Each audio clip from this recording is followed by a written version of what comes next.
Peace and love to everyone. Hello, my name is Teresa, and this is my um, healing channel. I created this channel in honor of my son, Alandis, in 2016. He was in a fight with his neighbors, and one of them stabbed him, and he eventually bled out from that stab, and that caused his death. So, just for those who are not familiar with my channel, if you haven't watched my previous videos, to all of those who are new, I just want to say thank you, much gratitude, welcome. Um, if you are a subscriber, thank you as well. I appreciate your support, and hopefully, I can get up to 50 subscribers in the very near future, and I can go live and bring people up, and we can talk about our healing journey, and maybe talk about some things that you've seen in a video you may want to ask questions about, or just want to share your journey and what you've been through to get you to this stage. So the title of this video is Power of the Tongue, and I decided to do a video like this because I feel like this could possibly help someone who is in this state or stage of their life where they are not aware of how powerful the tongue is and what they say. There has been a lot going on within the social media atmosphere and society as a whole, as far as the power of what you can say. I do know for me that having the power of the tongue is very real, and it is not something that I take lightly anymore. Um, I never realized how powerful it was until I spoke things, and I know other people who spoke things, and you hear stories about people speaking things and them coming to pass. So it's really imperative that you be careful and mindful of how you speak over, other people, and more importantly, yourself. So I really hope that this video helps someone who is struggling with um, being in a state where they're so angry that they have to speak certain things. And with that being said, I do know that from my experience, I have too. And I do want to share them because, like I said, hopefully this can help someone. Um, as far as my son, he, this was like maybe, I'll say maybe 2 years prior to his passing.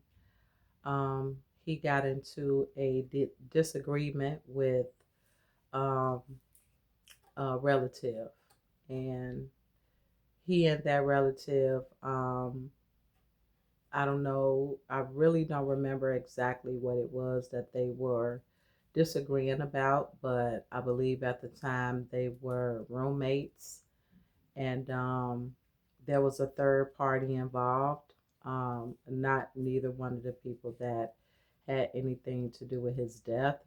This was another person that my son and the other relative knew. Um, so apparently, with this dispute, the relative was talking to my other son. He was expressing his, you know, disappointment in my son Alandis speaking some things that, occurred between him and involving this other third party person. And this conversation was going on with my other son and my relative. And I just happened to overhear it. I wasn't trying to eavesdrop or anything like that. My son actually had the conversation on speakerphone. He had our relative on the speakerphone as they were talking about it. And the relative was talking about my son, and he was speaking, really nasty things about him. And then he said these words: somebody is going to kill him.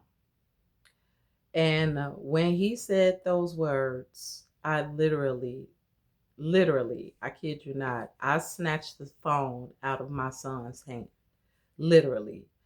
And the relative was still talking.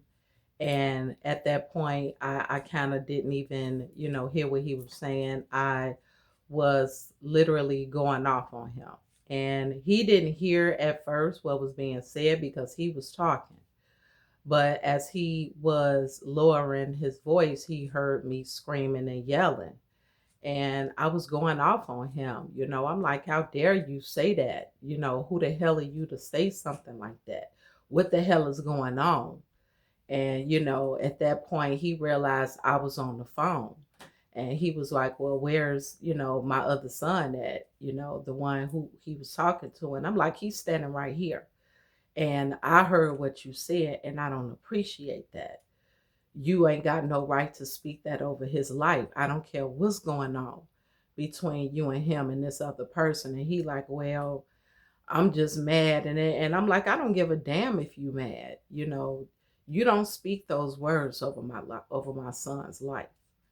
And ultimately, I got off the phone with my relative. And after before I said some other words to him, I just could not let that go. And I told him not to ever say nothing like that again. I don't care how mad he was or what my son could have done. Nothing should be spoken like that. But he had some reluctancy of saying what he said.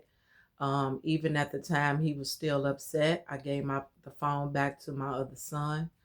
And like I said, that happened maybe a couple of years prior to my son actually, being killed. So he spoke those words over my son's life, and it came to pass. And when everything took place, it was so surreal that I never even, thought back to that day until, months later, I thought about what he said. And I don't know if he came to me and apologized or whatever. Maybe he did. I don't remember, words verbatim or whatever. But, of course, at my son's funeral, I had to, look him in the eyes, and he had to look me in the eyes and stand over my son's, body, knowing that he spoke death over his life. And it just, it made me look at my relative in a totally different light. Uh, Not just on the day he actually said it. I was very angry. Um, I shared it with some other family members that, it was said.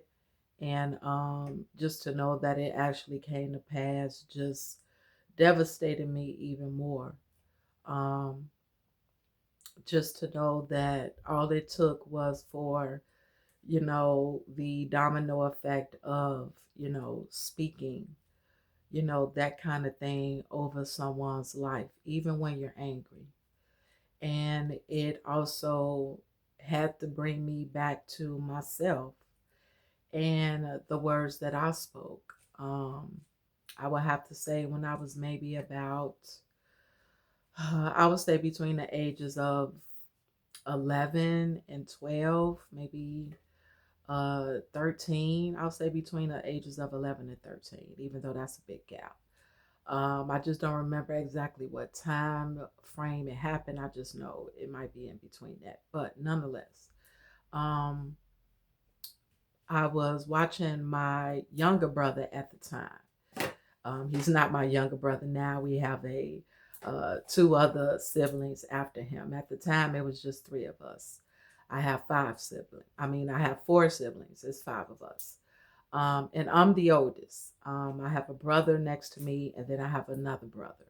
And he was the youngest at the time. My sister and my other brother was not, even born yet. So my younger brother at the time, he might have been about a year old, no more than two, if that. Um, like I said, we were I had to be between 11 and 13, somewhere around that. But nonetheless, we were outside playing, and I was out there playing with my friends, and unfortunately, I had the responsibility of taking care of my sibling when we were outside playing. I had to watch him and keep up with him, and it was hard for me because I was young and I wanted to play. And as a child, with a child's mind, I don't know the in depth of what you need to do to actually watch a child, a baby, when you're just a child yourself. But nonetheless, I had that responsibility. And we played in the backyard. I lived in Ida Wells in Chicago. We had a huge back area where a lot of the kids in the neighborhood played. We had swings, we had Four Corners game. We had a little area where we could play hopscotch, and we actually played softball back there sometimes. So on this particular day, me watching my little brother as carefully as I can. He happened to be unfortunately standing behind someone who was actually swinging a bat. And when this person swung the bat, my brother got hit in the face with it. And when it all was taking place, I didn't even know it was actually going to happen until it happened. So, we all run over to my little brother. And the way our apartments were made, you could see from the front and from the back of, the building. So apparently, my father must have been looking out the window. Some other adults as well, because my neighbor who lived above us, she seen what happened as well, and she screamed out the window, you hit that baby in the mouth. What is y'all doing? And some other people were screaming. Me, I just have to grab my little brother because he was bleeding at the mouth. I have to get him upstairs, and at the same time, I'm panicking because I'm like, wow, in my head at the time, I allowed him to get hurt. I wasn't watching him. So I'm trying to get, calm him down. He's bleeding at the mouth and crying. I'm crying. And I get him upstairs. We lived on like the third floor. So I finally get upstairs. I heard my father swing the door open. And as I was coming, up the stairs, my little brother screaming and crying, bleeding at the mouth. My father, you know, grabs him, pulls him in. I'm coming in. He grabs me. He's screaming and yelling at me. He grabs me by my arm. Um, he shoved me down to the, into the house and to the floor. And then my mother comes in. She's upset. She comes out the room. She's upset. And as I'm on the floor, she kicks me in my thigh, and I couldn't even get up and walk at that point. So they just took turns, abusing me for what happened to my little brother. And it wasn't like I wanted it to happen, it was an accident. So, with that and a few other incidents, I was, at the time I was young, I didn't know the power of the tongue. My father would do things that would hurt my feelings, and I would speak into the universe, I hope he die. I hope he dies. And eventually that came to pass. I was 14 years old when my father went into cardiac arrest, and he died. And when he died, I felt incredible guilt, um, because I used to speak those things often. My parents were, in my opinion, from my experience, they were abusive, and abusive to the point to where I hated them. And I hated them to the point to where I would speak, death, and not realizing what that was. And when it came to pass, I had incredible guilt at, the age of 14. It was really hard on me to forgive myself for saying that. It took decades for me to actually even speak about it to someone who would not judge me. Um, I want to say back when my mother-in-law at the time, she had her own ministry, and she had a minister who wanted to, counsel me because I was going through a lot at the time. I was married, I had 3 kids, and I was just going through a lot. I was in my 20s. And I told her, I was holding on to that guilt of what I spoke about over my father's life. And, she had to tell me, it wasn't your fault what happened to him, and you have to forgive yourself.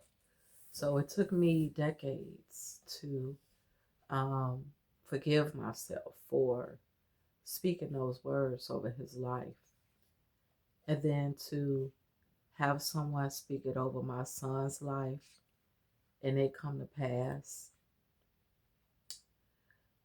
it really set the precedent of how I had to look at the power of the tongue. And even though at the time when that relative spoke that over my son's life, I knew how the power of the tongue worked, which was why I was so upset at him for saying that, because, there is power in what you say. It could be bad, it could be good. Now, everybody and everything does not have that. Everything does not come with that energy. But there are times when you can speak those things, and that energy will carry on, and it will manifest itself. Even when you speak, I'm broke, when you have little money or no money, you create that energy to continue to manifest, or you speak it into existence. So when I hear people say they're broke, I tell them, no, don't say that. Say that your money is invested. Your money is tied up in investments. That creates that energy for it to continue to manifest and flow, as opposed to being stopped and cut off at the need. And it's all because of the words that you speak. So I just honor the power of that. But at the same time, I am very cautious of it, because now that I know that it carries a huge energy of truth and power, I'm very mindful of what I say over my life, and as well other people. And when I'm angry, because angry, being upset, that's a natural emotion. How you respond to it, how you receive it, that's a different wave of, you know, energy that, you have to either deal with or learn how to, navigate through. And sometimes it could be a teachable moment. Um, we go around thinking that, we don't have power when we actually do. And like I said, even if it's good or bad, we can speak it. and it can come to pass. Now, I know people have spoken things over my life. I've had people speak, death over me as well. But fortunately, I'm still here, and we do have an expiration date. All of us do. But just know that when you do speak things over your life and into the universe and to other people, let it be something that you can live with. Let it be something that you don't have to feel guilty about. I don't care if you're angry or mad. You cannot speak, death or ill will over someone, because if it comes to pass, you have to live with that guilt. And if it doesn't, then that means that energy has to find its way, either back to you or in another realm. And it could still affect you in some sort of way. So, with that being said, I really do hope that this helps someone who is on their healing journey, on the healing power of, manifestation, of, moving up to different levels, moving up to different patterns of living, whether you be changing your lifestyle completely, giving it, your all into God, or whether you're on a healing journey where you had a traumatic experience and you are navigating your way back to a normal state, or maybe you were just a bitter person for a very long time, didn't know why, didn't have a really real reason to be other than there's something that you experience. It could be childhood trauma that you have not healed from. So I really do hope that you can tap into that. Um, I respect everyone's journey and their path of how they forgive themselves. You have to do it in your own time. Um, but I just say don't let it consume you to the point to where you are wishing ill will over your life or someone else's life, because it can't actually come to pass. So with that being said, again, guys, thank you so much for subscribing to my channel. Thank you so much for watching my videos. If you're not subscribed, please do, because I really want to help other people get 50 subscribers so I can go live and bring other people on the panel. So, with that, I wish you a wonderful healing journey, and I pray that your heart can be healed. Thank you.